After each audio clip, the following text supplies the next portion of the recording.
Bismillahirrahmanirrahim. Assalamualaikum warahmatullahi wabarakatuh. Perkenalkan, nama saya Aswin dengan stambuk D1A11783. Di sini saya akan menceritakan tentang sejarah perkembangan pertanian mulai zaman prasejarah sampai zaman kemerdekaan. Pada poin pertama, zaman prasejarah. Sejarah pertanian yang dikenal oleh masyarakat prasejarah pada awalnya adalah perladangan atau hama, sehingga bentuk pertanian ini wujudnya berpindah tempat.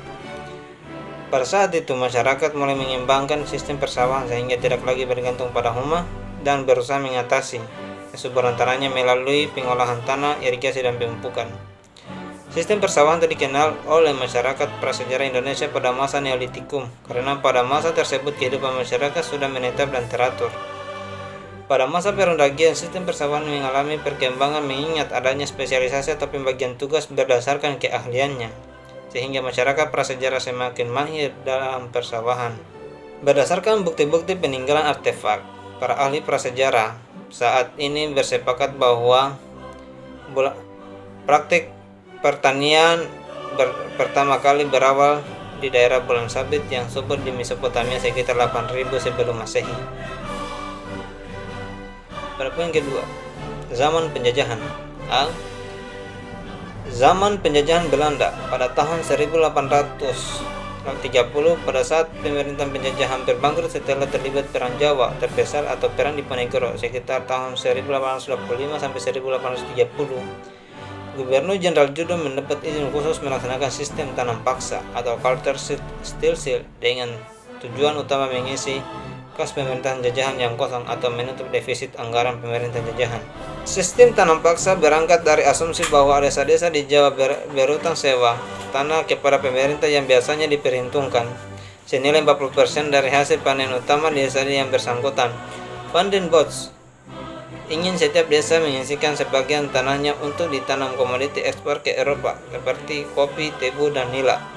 Poin B, masa penjajahan Jepang. Setelah menduduki Indonesia, Jepang melihat bahwa produksi beras tidak akan mampu memenuhi kebutuhan. Oleh karena itu, perlu dilakukan perluasan areal persawahan guna meningkat produksi beras. Meskipun demikian, produksi pangan antara tahun 1941 sampai 1944 terus menurun. Pengawasan pertanian dan perkebunan.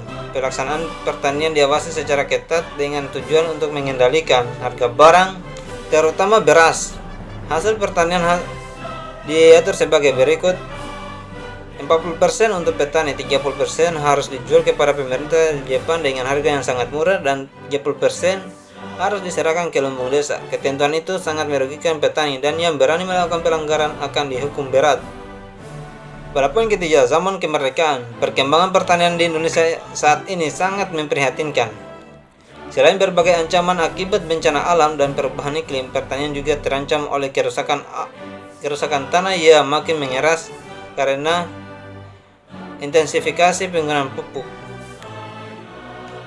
Melalui kebijakan program Insus 1969 dari pemerintah, intensitas penggunaan pupuk kimia meningkat. Akibatnya residu tanah menumpuk, hama meningkat, beragam dan resisten terhadap obat-obatan pertanian. Perubahan sistem pemerintahan yang sentralistis di era Orde Baru menjadi otonomi daerah juga mempengaruhi dalam hal penyebaran dan pemahaman informasi.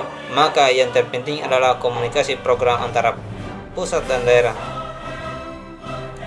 Itulah cerita dari saya tentang sejarah pertanian dari zaman prasejarah sampai zaman kemerdekaan.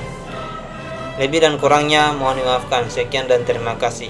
Assalamualaikum warahmatullahi wabarakatuh.